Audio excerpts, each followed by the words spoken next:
kunanda kukire mukama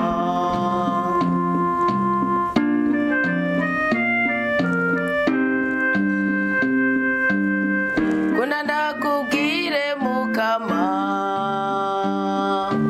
konda kukonda chan kokonda kukonda chane jewe sinoro ngukonda bivuga kunanda kukire mukama konda kukonda chan kokonda kukonda chane jewe sinoro ngukonda bivuga konda ngugire mukama reka ndabivuge konda gukunda cyane rwose ndagukunda cyane mukama uri mana yanje kunda ndabivuge konda gukunda cyane rwose ukunde ndabivuge konda gukunda cyane rwose ndagukunda cyane mukama uri mana yanje reka ndabivuge ko ngukunda cyane rwose dawa twese byagiye mu ijuru izina ryawe nigeranda rwose turagushimiye cyane kuri ingabire y'ubuzima twebwe abana bawe dufise waradutoye uradutoranya wadukuye mu kutamenywa utumenyekanisha n'umwuka wawe niyo mpamvu tudakorwa n'isoni zo kuvuga ngo abadawe muri iki gitondo muri uyu mutwenzi wo kuri uyu munsi wa 28 musugira 6 mu minsi 9 y'amasengesho wadusabye gukora kugira ngo dusozere neza kandi dutangure neza ukwezi uko8 dusozereye kwindwi turagushimiye ko turi bazima uyu mwanya turagushimiye ko dufite umwete wo kumva ijambo ryawe uyu mwanya turagushimiye ko dufite umwete wo kuguruza ikirekiza ku buzima bwacu kandi cyane tukagusaba ngo duhindurire amazina tuje muri kwakuri tuje muri ya stoke yawe tuje muri ya duka yawe tuje muri ya ministere tuje muri bwa butware tuje muri bwa bwami tuje hahandi dukura buri kintu kimwe cyose dukeneye twarahishuriwe kandi natwe nituzotezura no mugano na gatoya nitwebwe abana bahitamo kwiriza mu rya gatatu riri hagati ya saa 12 na saa 3 z'igitondo kuri twongere umwe nawe ndasenze ngo mu izina rya Yesu Kristo mu Kristo tujagura muri zamahabwa umugisha mu Kristo tuzohura muri zamu no mu kindi gihe azohabwa umugisha duha umunezero kuko urawufise duha ubutunzi kuko uri nabwo duha umugisha duha umugwiza twereke icyo twokora kugira ngo tubeho tudasaba tube tudasegereza turi bamayibo turi abana bo bwana kandi turi binebwe Kristo yaravuze ngo ushaka kuba mukuru mu bandi nababera musuko Kristo niwe usukura imitima yacu niwe gusukura iminwe yacu niwe gusukura ubwonko bwacu niwe gusukura imiryango yacu niwe gusukura igihugu cyacu Kristo niwe wamuhesha w'imigisha yose dukeneye waravuze ngo kubwanje niyo mwamara gututurwa kubw'ijambo ryanje muzosaba dati cyo mushaka cyose kandi azokibaha twaraye dusobanuke mu gitabo cy'itanguro mu kigabane cya 45 bijanye n'igikombe twabonye ko ari urwego ari kintu umuntu ategereza kugira ariko kimugeza kugira ngo agaragaze icyatsi icyafisi icyo yakiri mazabone kudozwa ikarande Yuda yarayatwumije Yosefu yarayatwumije Kristo ni wongere wumye imitima yacu uyumye yenu yibwira uti mureke gukina twarasobanukiwe ko umutima ni igitekerezo cyose yari kizima wari umutima muzima, yari icapfuye kiri nyuma y'itegeko ry'umukama wari umutima wapfuye. None rero tubone kuri aho hose tugira ibitekerezo bitari byo bishingiye ku bwoba, bishingiye ku mikorere y'isi, ariko tukiyobagize cyane itegeko rya rudasumbwa. Tugire neza igikombe cyacu kibogerereza ubwenge, kibogerereza ubushobozi, kibogerereza ubudahangarwa. Twivuge ngo Dawudi yivuze mu gikombe cyanje umukama ngo yama yacujuje iby'ibyishimo, iby'ibyiringiro, iby'amahoro n'ibyo ubutabazi. Tugire neza ongera utubwire ukugene n'umwasi, ukugene n'uwo twora dutinya, ukugene n'uwo twora twene, ukugene ibyo tutari twiteze ku buzima bwacu bishobora kutubako kubera icamwa twamye. Turagusabye Yezu dushire mu bushobozi bwo kwama ibyamwa. Turagusabye Yezu twigishe ubwene tutoryaganya Imana kimwe muri 10 dukure kw'ibyonyi byose kandi tugomore ku migisha y'ubwoko bwose. Turagusabye Yezu duteturuzo ubukoze. Turagusabye Yezu turinde kumaramara ubukoze. Turagusabye Yezu dutandukanye n'urupfu ubukoze. Mu izina ryawe umutima w'umwera turamwakire ngaza twigishe kandi twakiriye buri nema zose zagenewe abana b'Imana babyuka kumva ijambo rya rudasumbwa. Biturose turabikwiriye. Amen. Tugire Kristo. Muraho murameze neza. Inema y'Imana ibe mu mitima yacu igwiriye gose, urukundo rw'Imana rudusaga. Naco tuzobura mu biganza by'umukama.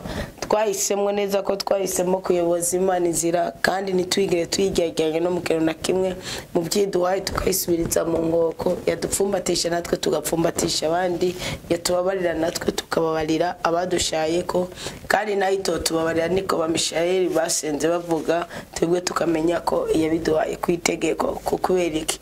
Iyo ukiri mu mwuka w'abazima ubundi ukiri mu mbabazi z'Imana, nawe utoba urumva ko warekuriwe kuko ugihuzagirika ugikora ibyo byaha. Mugabo iyo ugifise umwuka w'abazima bisigura ko imbabazi z'Imana, impuhwe z'Imana ziri kumwe nawe, ubundi Imana irabishoboye kutwicika dukora. Mugabo siyo ntego yayo, ariko iyo twayibabaje irabikora. None rero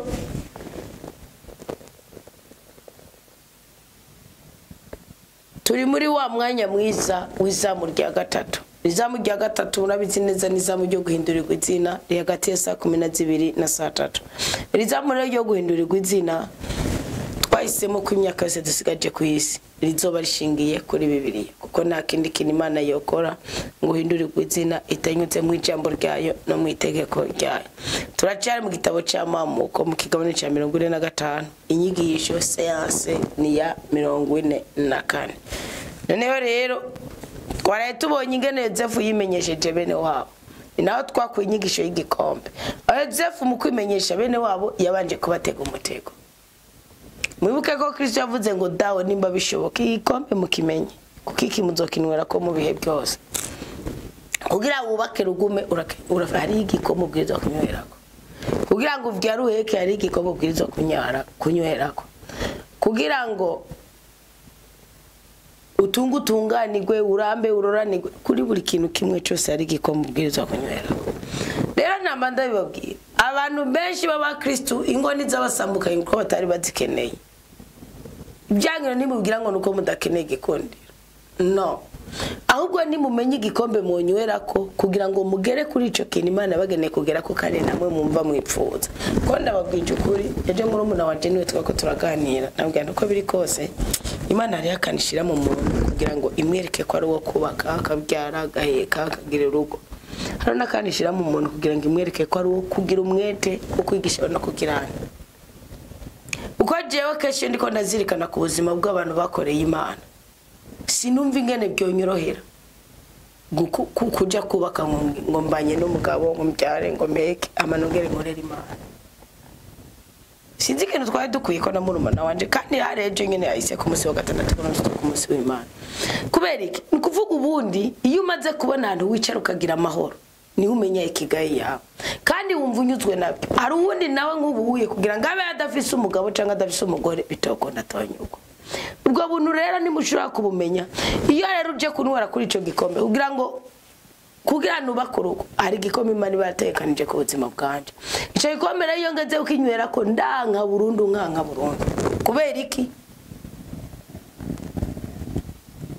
sinabyigishijwe ubwa mbere. Icya kabiri kubera ko ako kantu ko kuba kuruhanira kurubunyuma kugira Imana ntiyakamaye.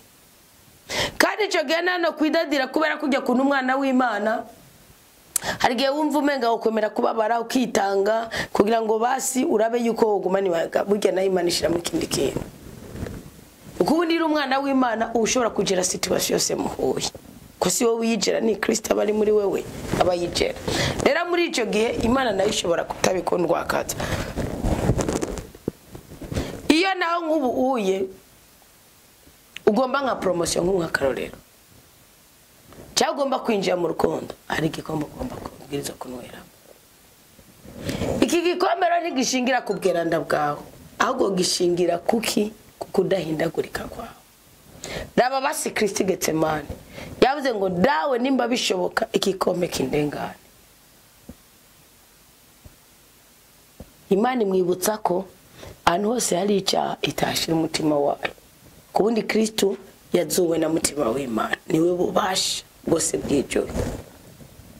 Mugabe Imana iravuga ati hari umumarayika yakorewe burya abamarayika rero ndabatera inkuru burya no gusenga abamarayika ni ikosa.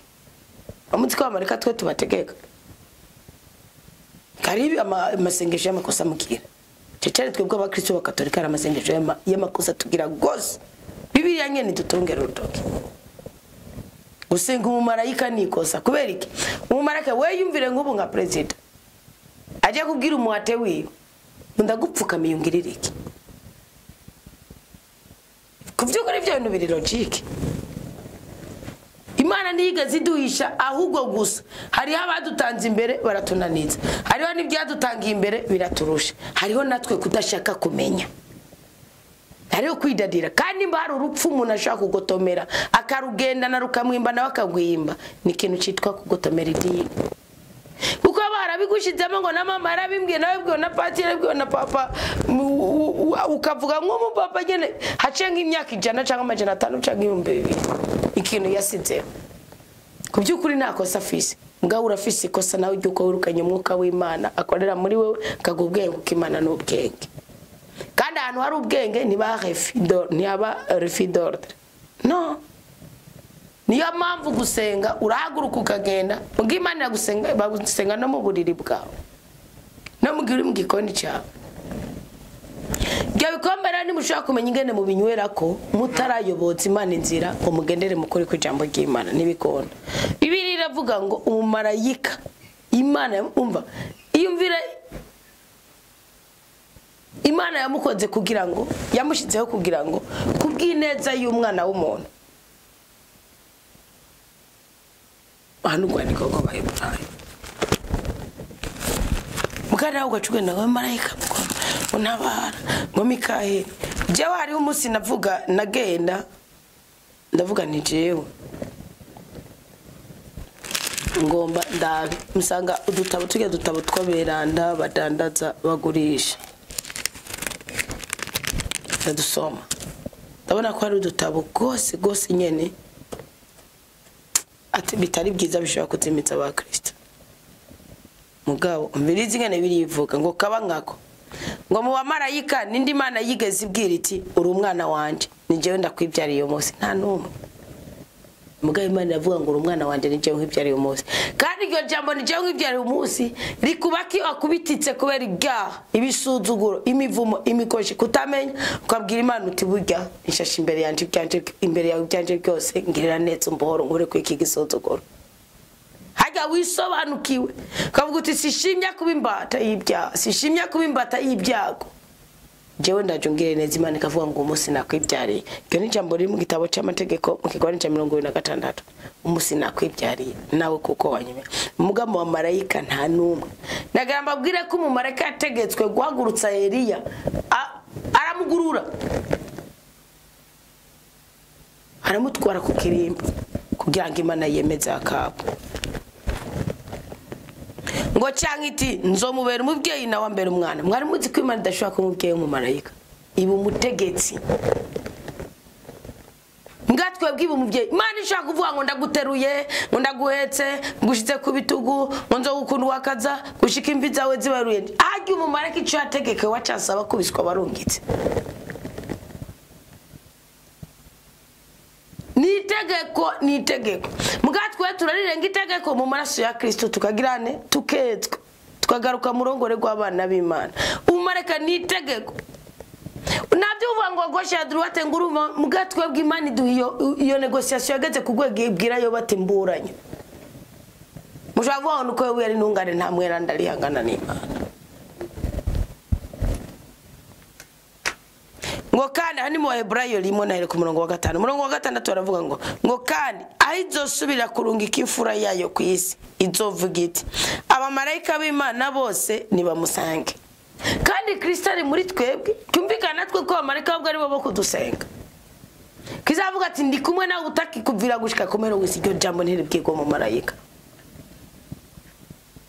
kizavuga ngo ari muri twebwe natwe tukaba muri we nta hema ry'Imana ryoza mu marayika mugaye Imana avuga ngo niyenze umonyu bakirusibye imitima yanyu no marayika afize umutima umeze gute mwibatse ubwiwe n'umwuka no mugiyaza kwicaza ugirane yambika umubiri yego kubera igikorwa runaka giye gukora ngo natwe dushiramwe ububasha kubera igikorwa runaka tugiye gukorera mu mwuka twe tubikora mu bigaragara bikagaragara mu bigaragara mugabo ububasha bw'Imana bwagaragaye mu bitagaragara nico bihita igikorwa cy'umuhanuzi mugabo mu marayika nawe abikora mu bitagaragara tukabibona bigaragara kubwuko asanzwe yakorewe ico kintu gihishije kona tuvuga ingabo za Aramu isaka 35 solda no kuvuga ingabo 185 bo kwa Senikalibu muri za 37 no kuvuga naho tuvuga ngo Imana ngo yarabishe ngo asanga bapfuye mu maraka nk'inkota yo mu marayika kugira ngo hari wasanze ari karakerera cimizosa cemazose haya Yozuwa nawe yari karagenda gahura no marika mu kwakamaza turi ngabo he ugira ngo yarabonye bahanye kuba kwegana nkuko oya nibaza ko ikibwirwa ari cyumvicire ko ari kibona ngo kandi yahizosubira kurungikira imfura yo ku isi izovuga iti abamarayika b'Imana bose nibamusange bisubiye kandi kubyerekeye abamarayika ivuga iti abamarayika biwe yabagize nk'imiyaga urumva umuyaga icarije umuyaga ni ufite ibikorwa bibi uraguhitana cyangwa ukaguhitana zaro n'igihugu kuri resuri aho ariko umuyaga kenshi buriya akayaga kararyoshe murabizi sibyo burya na iganuze rya fenomene yo kwihindura kw'ikinyabwoya ni metamorphose ntabwo nzumenga ndayivuze nawe umenga ariho indome zibiri simvye nukuvuga murazi kwa kanyugunyugu gatanga umuyaga muri kinyabwoya kirababa kandi kinyugunyugu gikunda wakajwe n'abantu bose mugabe kinyabwoya nta numwe gikunda wakajwe mugare kinyabwoya ico cashiriweho naco nawe ukizi nibaza ko ari guhana umviritse ubisuye kandi kugerekeye abamarayika ivuga iti abamarayika biwe yabagize nk'imiyaga abasuku biwe nabo abagira nk'imbeya z'umuriro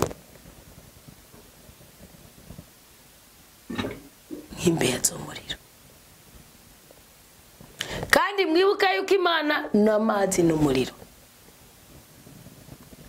Dawidi yaravuze ngo umuntu wamubonye kwiki ku buryo watse kumunganya nawe Kristo yavuze ngo mwani mwirirwa muravuga ko meze nk'utumana dutoye ngo ariko kuvyerekeye umwana wayivuga iti intebe yiwe y'ubwami ni y'imyaka yose kandi nayo y'ubwami bwawe ni nayingingo warakunze ubutungane wanko bubisha nico gituma Imana yawe yagusiza amavuta y'akanyamuneza ikagushira hejuru y'abagenzi bawe sibyo kandi iti munango umukama ni we yaremye isi kandi n'amajuru n'ibikorwa by'iminwe ibyo bizohera ariko uzokwamaho weho kandi ibyo byose bizoshira nk'impuzu kandi uzobizinga nk'umutamana biheze byose bizoshira nk'impuzu kandi uzobizinga nk'umutamana biheze bihinduke nk'impuzu ariko weho uzoguma uko wamye n'imyaka yawe ntizokwigera ihera canke mu bamarayika n'indi Mana yigeze ibwira iti icara uburyo bwanje gushika ngire abansi bawe indava y'ibirenge byawe ariko ibyo jambo Imana yibwiye inde Zaburi iyo kwa Dawidi irabivuga mbega abamareka bose si imitima yagenewe kumukorera bahora barungikwa gufasha abazotorana ubukiriro. Abyumvise kucyumvuka mu kayisenga kunuko utamenya igikombe cyawe. Yuda amaze kumenya igikombe ciwe yatazwe n'umutego w'icyo yasize asezeraniye se. Avuga ati yako nico nasezeraniye data. Uko yakobageranya Kristo undi buryo cyangwa nguzure bushasha. Hako nico nasezeraniye data. Ngo masigure ni numva sawa. Numviswe ndenganirizwa muco nasezeranye. Yosefu ngo aratorikesha rarira. Hari ngombwa Yosefu abatega umutego.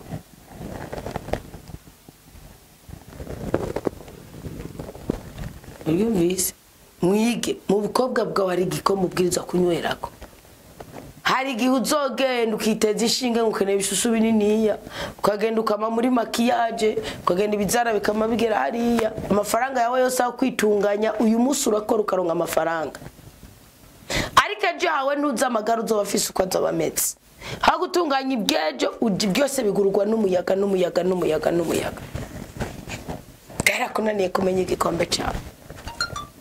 Ugetse iguma wisumeta no ba wewe. Ugendane n'Imana yawe uciye bugufi rwose. Ugendane n'Imana yawe mukundanye rwose. Ugendane n'Imana yawe uyubaha rwose. Ibisigaro ingene kugirira. Wowe ukagenda ibyo bintu byose muri ko muragira kugira ngo ibyo mu mubiri wanyu bigaragara. Hari gihe umva umenga n'uburenganzira bwanje numva mbikunze numva gizene mugabo ntumenye ugwandiko bishira ku mubiri wawe. Ntumenye ugwandiko bishira ku buzima bwawe.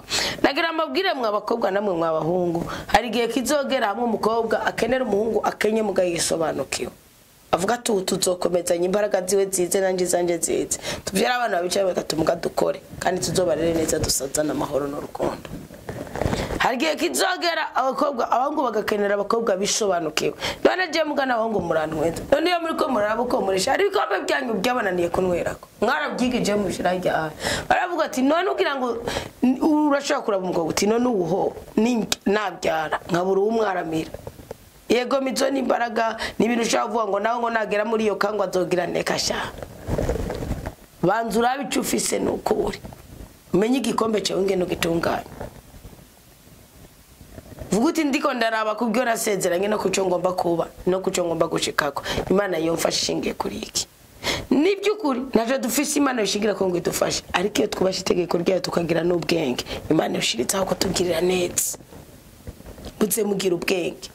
Kwa niko tuzokura ku isoko imikorere ya shetani. Tutariko turabikora uko ntituzopfa dukwiye ku isoko imikorere ya shetani kandi bwo uwo n'umuhamagaro wacu. Cyo ni igikorwa cacu ko n'ubudangarwa bwahaye umwana w'umuntu. Simani nzobikora duha isitini muri ryoshe hera mu kibanzo urimo. Hera mu musangiye mu bantu, here mu musangiye mu vukano, ryoshe ubuzima. Unywe igikombe cyumye ku gikombe cyawe kandi ukinwere ko neza. Uhagaciro mugenzawe. Kuko haraba mwibaza ko arabakoze arabakoresha abantu.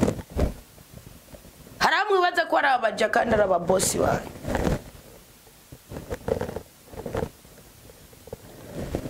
Minya kunwera ku gikombe cyawe. Zokora ngene bana nabo musangiye mu mvukano ngene bakurugo rwawe ngene bamugiye cyawe cyo gukundwa ngene bamugiye cyawe cyo kunezerwa ngene bamugiye cyawe cyo kurondera ngene bamugiye cyawe. Rero Yosefu Yuda amaze gutunganya neza ico gikombe ciwe byatumye Yosefu akogwa ku mutima. Ubundi yari yadadaje umutima arabatega umutego. Imana ishobora kugutega umutego uyu munsi. Ugasanga fiance mwari kumara gusanya avuga ati nukuri birahagaze. Sinda guhenda birahagaze utampaye ndahwereye. Ujya kumenya ko muri uwo mwanya azoba ari umupfu kandi kuzuka n'ikindi gikorwa. Nukuvuga icyo gikombe ushobora kutakimenya ko ari cyawe. Ubuti nta kundi nukuri turakundanye n'Imana rero ko nazomwemukira nanje nazomwemukira umenye ibanga. Imana ati wabonye irabire hirya.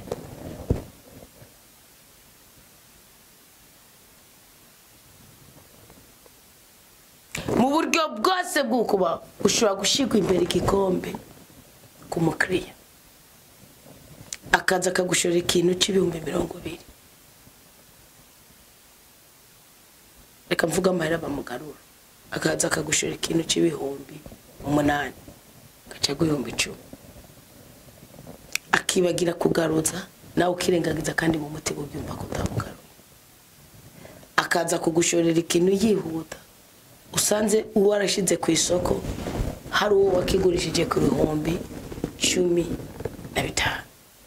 wewe ugacumubwira ngo ni 20 kuko wabonye ko ari ugifise wenyine ko ari iki hari ibintu mwibatsa ono ubwenge bwanyu mugaro ubugome bwanyu kubera iki kandi muzoshake muze muranabisohora kubera iki ni nayo mahirwe yo kudanaza cyane nubona warusa umutayi wawe ukaronka inyungu yawe hariho byinshi duhabwa n'Imana tudahabwa na strategy tudahabwa no kubahera amaboko mugongo kandi iki kintu cyose kiba gifite isoko uko cyasohotse banza usuzume arige nawe wakirose kikugoye it's okay mugahe nigihe ubikora n'ubugome aba byase kunura ku bikombe cyawe wacirengagije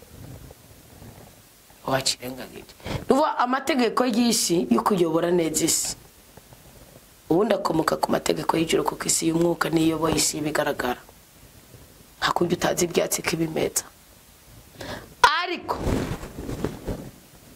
aya mategeko y'isi yashinzwe ibintu uko bija ku isoko uko muhanahana ibintu uko musangira umubano uko mugirana ibintu Imana irabikora ko ngo igohezagere mumenye kubungabunga igikombe cyane Dawudi yaravuze ngo igikombe cyanje Imana ikibogaboge kubera ko iyamana ubutsinzi n'imbere y'icana n'imbere y'ikuniga umuntu n'imbere gusambanya umugore w'umuntu akongera akamwica kandi umunyamahanga bafise ubudahangagwa kumwene gikoresho gituma navuze ngo nayo kamvana haruranda njya uri yarafise ubudahangagwa gusomba bayo wabo ariko yarazinga nabwira Imana ati Imana nubwo nagerageza amahoro byane basamiye kuno kumenya ngene batunganya igikombe ntushibure none kure yawe ntunyirengagize iyo utaramenya kumenya ingene utunganya igikombe cyawe icyakira kubaka intege nke zikakubako ukarushirizaho kuja kure y'Imana no Imana kwiciye ku ntebe y'imbabazi nigara umenya ko Imana iciye ku ntebe y'imbabazi ni mu gihe ugifise umwuka w'abazima umwuka w'abazima utaraguherako ubwirizwa kuko umunsi Imana yavuye ku ntebe y'imbabazi nuwagucumura ko ntuzomuronka nuwakubesha ntuzomuronka nuwagucamwa ntuzomuronka nuwakwararuza ntuzomuronka kuko uzoba uri mu yindi si nawe ari mu yindi si kandi bisigura ko isi izoba yubitswe ibi rero mutabimenye gusenga muca musenga nabi Yozefu rero amaze gusangira na bene wabo amaze guturika karira Yuda amaze gufata discours akavuga Yozefu araturika ararira urabona ko harimo ishetani rero atecagiye mugabo harimo n'akantu kukubahiriza se ko expose urukundo yarakunda muri umuna wiwe igihe cyose Imana ibonye ko twitananyeho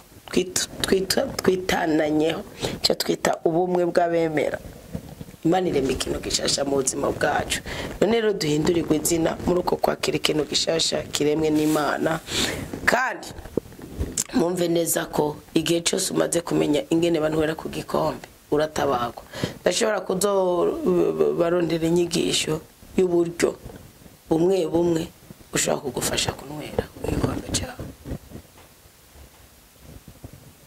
uburyo bumwe bushobora kugufasha kunwera ku gikombe cyawe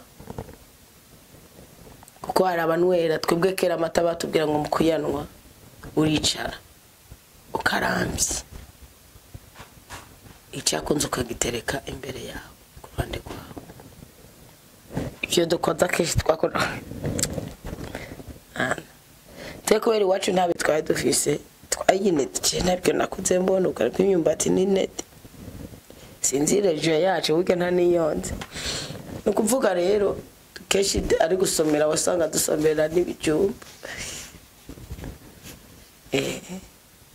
kandi byaba biryoshye rwose niko gusa umusigaye nkaza ubu bikora ko mfungura ibintu biremereye no kwibukira ijaki wacu kandi ubundi nzakirondera icyakunda ngane nzocanshira mu amata ya ikivugoto ico kitiwe nukuvuga rero hari uburyo bwiza ushobora gutunganya ubuzima bwawe kuhamahora witeguriye igikombe wera mu gatondo wumva nk'ukuntu yamazamu tuyafise burya hari uburyo bwiza ukoma witeguriye igikombe kavuga ati nibyo umugabo yankundwa akaje muri iri joro ariko ashobora gufatwa n'akantu k'umujinya yagenda ukama witeguye nukuvuga aho wamaze kureka mutima w'Imana akabari waba ku rugamba ubuzima bwawe. Yozefu rero amaze kurira kubera ubundi Yozefu nawe muri lisansi araganya Kristo umucungozi. Yaranabivuze ngaha twarabisomye ngo ni Imana ngo nimuse gutinya ni Imana yandungitse umenga ni mbwa umenyene mu itanguro 45 umurongo wa 5 ngo rero nimusubire kubabara nimusubire kwiraburanirwa nuko mwangurishije ino kuko Imana yandungitse imbere yanyu kugira ngo ndabarakora ubuzima. Iri jambo rirashobora kubera inyisha abantu benshi bavuga ngo nikwereka abakozi b'Imana ngo keje usanga barabayindushi mwabwo ugasanga ngo abana bavuga ko abapasteri ngo ni keshi ntibakoreye Imana mugabo se ntibawutoranye mugabo abakozi b'Imana ugasanga vuga twe tuba twarababaje Kristo nawe aratubabaza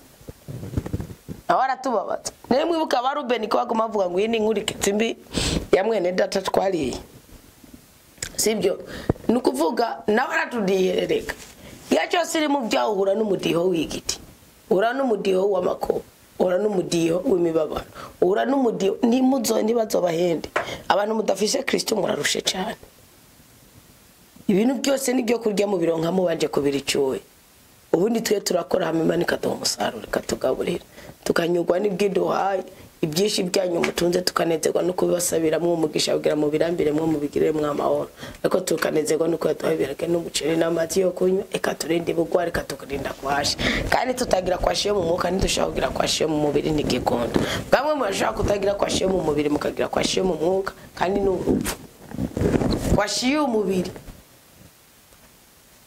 yingano kwashiye umubiri n'ubuzima bw'umwuka nuvuga hatari kwashiye abahari ubuzima bwiza bw'umwuka bitanga ubuzima kuko umubiri uhemburwa n'umwuka mugabo kwashiye umwuka n'ubuzima n'ubutunzi bwiza byose bwese bizana urupfu kuba wishe isoko uburi ruto bisoko. Farawoni rero yavuye abyumva amaze kubyumva murazi ko Yozefu yaturikije akarira gose kandi ngo yabanje gusohora abantu bose bo muri Misiri kambere baraganira yumva bakinterpreta bakagiranira banje kubasohora. Kristo ntiyigeraza kukwimenyesha gusanze mu makuba runaka abanje kukubabaza ku mugaragaro no una Miriam Imana yashize inyuma yema kuko amarana nayima imisi ndwari kemibe kandi abantu bose imirimo yabirahagarana urugendo ruhagarara nigo rukundo rw'Imana. Nuvuga rero Imana kugiba warayibabaje ugatetegwa iraza ati mwana wanje ko wisubiye kukanka ibyaha nanje ngiye kuguteturura niho duhinduka rero tukababigisha bijambo ry'Imana tutubitswe ko ibiganza n'amaboko y'abana b'abantu naho nyine atari bibi ariko dutowe n'Uwiteka kandi adutorera mu ibanga mugakadutuma gukorera ku mugaragaro. Ako niko kajeje nabonanye Imana ishobora kugutorera mu ibanga mu makuba kandi rabyivugiye abantu zibwayiza 40 akabavuga ngo ko makuba ariho nagize nagutyoroye unagutyoroye ngakubye batyoroye inzahabu ariko sinakoresheje umuriro nkuko bakoresha ko nzahabu unakoresheje amakuba amagoko nuko rero mwebwe mwese muri mu makuba mwebwe mwese muri mu magorwa mumve ko Imana itabahebye ahubwo gashaka kukubera akaryo keza kukwakira igikombe cyo kakigotomera ko Kristo ngo amarika baje kumukomeza ngo aravuze ngo noneho it's okay nakibazo. Bibiliya avuga mu gitabo cy'itanguro 45 umurongo wa 16 ngo iyo nkuru iramenyekana mu ngoro kwa Farawoni ko bene wabo na Yozefu bashitse. Ibyo birahimbara Farawoni n'abasabiki biwe.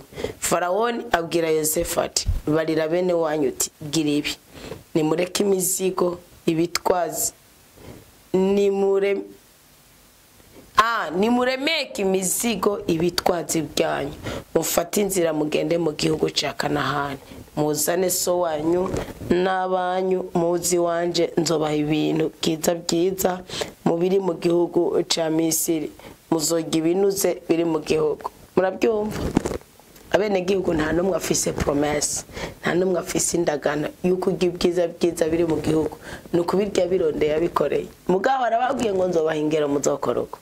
Nagira mbabwire ko Imana ijya kugutera iteka igutetura mu makuba y'ubwoko bwose kandi guha umugisha uriko no mugwiza mugabo witwa Salomo ndamukunda yavuze neza avuze atumva ndababwire umunezero Imana itanga ntihongera ku mabaro kondi ujya mugabo Salomo yarafise intahe yarazi neza ko ari Imana yamwimitse yamuhaye ubwenge yamuhaye gutangarirwa mugabo arabona ko yababaje Imana mugabo Imana ku kanyuma imuteka urya munyashune mu kazi aragirane aramubohoza arambwira ati wewe genda umurimye mugabo akundongora n'ibyo bigirwa Imana byawe warataye Imana y'Isirayeli nemera gupfa ndumvika kuri uriya musozi bangirereye kuko nta munyisirayeli yakerera uwundi atari mu ntambara carazira nemikiretse ari ntambara uguye mu ntambara mukagwana kandi bugero naho bagwana dafikinata ujya barubahana baranashira nako bo bariyunga bagwanya umwasi bikanga ko bahuza hagati yabo mugageze kugwanya umwasi bariyunga nuwo numugisha burya. Rero kubera umukobwa umwe murimye kazi afasha Salomo kwisubira ko nawe iyo yaragize ikosa nayo barataye iki mugabo arateturugwa mu bihe byiwe ibyanyuma. None rero bakundwa bo mukama reka mbibwira akakana ndabibwira akakana Imana iratetura amakuba y'ubwoko bwose kandi itera iteka abayituye. No ku kanyuma Yakobo yagiye kugira umugisha ku kanyuma nukuri hakukenyukira mu munezero urambira mu mubabaro ndaca babwira impamvu gukenyuka ubuvuyeho burundu ariko kubabara nibisigwa ko ari burundu ushobora kubabara kandi Imana ikubabaje ibibona kugishoye gutwara uwo mubabaro mugabo yumvire nk'ubu kuzobabara ubuzima bwawe bwose.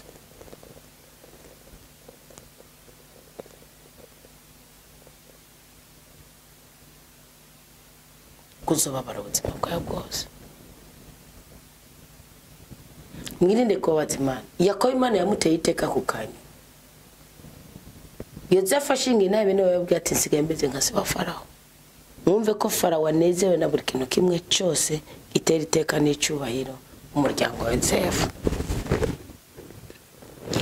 Nawe ndagutegetse babwira uti gire ibi jana imikogote yo mu gihugu cya Misiri yo kuzana abana banyu n'abagore banyu muze muzane na so wanyu muheze muze Nimuririre ibintu muzoba musize kuko ibyiza byose by'igihugu cya Misiri ari kwanyu. Umugabo muzima aratanze igihugu ciwe aratanze ubutunzi bwiwe aratanze ububasha bwiwe aratanze ibyagene mwene gihugu wa Misiri arabitanze avuze ati dora nimugende imikogote jana abana banyutsana abagore banyutsana bisigaye muri Kanahani mu byiceceke ngo bene wabo na Yozefu basubira muri Kanahani. Murumva iryo teka n'ibyo cyubahiro niko reka mudakunda gukorera Imana n'imibabaro n'iminaniro n'ibisuzuguriro uwaretse gukorera Imana uzotungishwa no kudakorera Imana. Icyo nzi yikoreye Imana no kukanyuma iravuga ati mwana waje je numva no hitamo gukorera Imana ikazogomba byinshi ikazobima ukanyuma kuko Imana ushaka kuyikorera n'indahirereka. Kristo Petero amubajije ati niki twebwe twabye byose tukagukurikira. Kristo ntiyamwishinga mu mwabye byose yamubwiye ngo nta muntu numwe afise ikintu na kimwe yahebye kuri iyi si kubw'inyungu y'ubwami bw'Imana azogenda atarose umugabane wiwe incuro kabiri. Niko yamubwiye aho Izahaki kubera kwihangana kwiwe Imana yaramutabaye imuha gupfukamirwa na Filisiti. Kandi ari isezerano rivuga ngo kuko wanyizeye, kuko wanyizigi, kuko wankunze akaramata, kuko utamemukiye, kuko wagwaniye ubutungane kandi wagwaniye ukuri, kuko utambabaje, kuko utanyirengagije, ngo nanje ngo bami bazogushikanira, ngo bazogupfukamira, ngo bamikazi nabo bazokonsa. Kuvuga ibyishimo by'abandi bizoba ibyawe byose. None singuye Yozefu Imana ibimukoreye, singuye Yakobo Imana ibimukoreye, singaba bene wawe uvukana nandi, ugenda nandi, ukorana nandi, bigenda gute? Wakira igikombe cyawe gute? Akavuga ngo ibyiza byose ngo nurire n'ibyo usize, ngo huko ibyiza byose, ngo huko ibyiza byose bya Misiri ngo bizoba ibyawe, bizoba ibyawe. Bene wabo na Yozefu rero basubira muri Kanani. Ndasozereye. Bene Isirayeli bagira gutyo, Yozefu abaha imikogote nk'uko Farawoni yabipfutse, abaha n'impamba y'urugendo, umwe amuha impuzu zo guhindura, abigira kuri bose. Wow, hindurirwa amateka mu izina rya Yesu Kristo. Wabishaka utabishaka, ng'umwe wese amuha impuzu nshasha. Ngo Benyamini amuha amafeza 300 n'imyambaro 5 yo guhindura. Arungika se wiwe, arungikira se wiwe indogobwe 10 zikoreye ibintu byiza byo muri Misiri. Urumva bibanze bimusange no muri Kanahani. Manu tunyihere wo mugisha utobukoze. Zibyara zikoreye ingano, imikate n'ibifungurwa by'urugendo rwiwe. Araheza ariko mwibukishikanwa Yakobo yigeze kurungika muri Misiri. Ubuki nawe ibintu byiza ari yarabirungitse. Ayo mako yanyazinze, ibyo bigaza byanyu bizinze, nta yindi nyigisho mvise nzobigisha. Kubera ki nitegeko rya rudasumbwa. Ibi byari ibyonyi byari kuri Yakobo.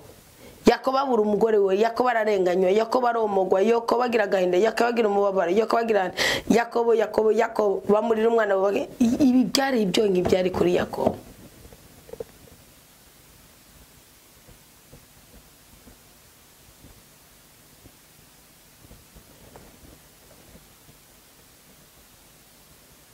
Ababwira ati mu nzira muragende ntimugende muratongana. Baraduga bava mu Misiri bashika mu gihugu cya Kanahani kwa Yakobo se wabo. Baramumenyesha ko Yozefu akiriho kandi ko yabaye umukuru mu gihugu cyose cya Misiri. Umutima wiwe ugumutimvye kuko atabemera.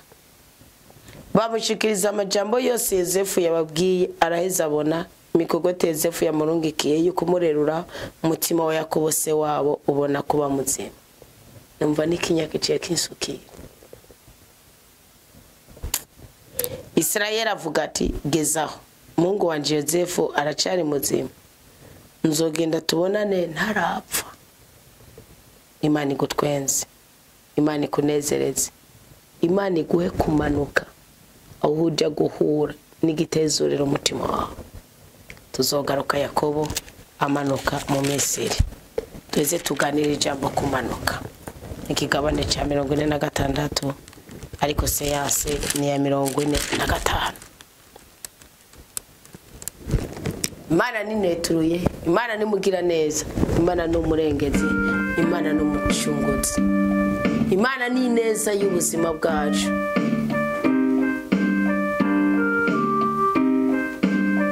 Ntugatinye kubwira Imana kuyikunda, ntugatinye kubwira Imana kuyishaka, ntugatinye kubwira Imana kuyikenera, ntugatinye kwihanganira imibabaro y'isi. Inyuma y'iyo mibabaro hari umunezero, hari ubwiza bw'Imana, hari ubutungane bw'Imana, hari ubutabazi bw'Imana. Turagushimiye cyane Mukama kuri ijwi ry'ubuhanuzi uhaye ubwoko bwawe. Uraturemesheje ko mu makuba y'ubwoko bwose dushobora guhura n'ubutabazi bwawe mu gihe twihanganiye muri iyo mibabaro y'isi duhura nayo. Uko wahaye Isirayeli, uko wahaye Yakobo urubyaro rwa Yozefu, natwe mu bisabisho tuguha duheremo Yozefu. Duhe umutima wo kwihangana, duhe umutima wo kubabarira. Kandi nubona twihanganye, niwabona twababariye, niwabona twagwaniye ubutungane, niwabona tutakuryaryanije tudozikira duzobukoze. Duhe igikundiro, duhe kwemerwa. dutunganirize kandi utuye gutunganya neza ibikombe twagenewe. Twamaze gusobanukirwa igikombe cyari cyo ko kugira tubyare duheke ari igikombe tunwerako, kugira twubake rugume ari igikombe tunwerako, kugira ngo twebere Imana bikundike ari igikombe tunwerako, kugira ngo tubana n'amahoro abantu bose ari igikombe tunwerako, kugira ngo tugire amagara meza ari igikombe tunwerako, kugira ngo dukundike ari igikombe tunwerako, duteturenya guhora ku ngoma. Uko Yuda yanwere ku gikombe ciwe bikemera, Yozefu agaturikisha karakana gafoborera ku nanga byari bifobitse mu mutima wiwe. Bariko natwe duhanyagora ku ngoma ngo tunwera neza ku gikombe cyacu, kugira ngo Kristo uyu munsi afoborere ineza iri mu mutima wiwe yatubikiye twebwe twabyutse kugushengera, twabyutse kugusenga. Iyi saha gatatu yiduheremwe umunezero, duheremwe ubugingo, yidukirizemwe ingwara, uyiduhinduriremwe amazina. Uko Yakobo wamunezereje abari kutunezereza, uko Yuda wamutetura abari kuduteturura, uko Yuda wamushizemwe umutima w'ubushinga n'abariko natwe udushiramwo, uko Yozefu yabanye n'abavukanye biwe, uko Isirayeli yatewe iteka, Farawo agatangara avuga ati bwiza byose byagenewe mwebwe bwo muri Misiri. Mukama iburyo nituzi uko ameze, ni bubafu nituhazi niwe uhazi, ariko tugire neza udukure mu bimwaro by'ubwoko bwose. Kandi mu izina rya Yesu Kristo ndakiriye kuguhindurirwa amateka kuri twebwe ubwoko bw'Imana, umwe wese uko abyemera kandi umwe wese uko abyatuye abihabwe mu izina rya Yesu Kristo, umwami umukiza n'umucunguzi w'ubuzima bwacu. Amina. Amina. Amina. Amina. Amina. Amina. Amina. Amina. Amina. Amina. Amina. Amina. Amina. Amina. Oh. Amen. Amen. Amen. Amen. Amen.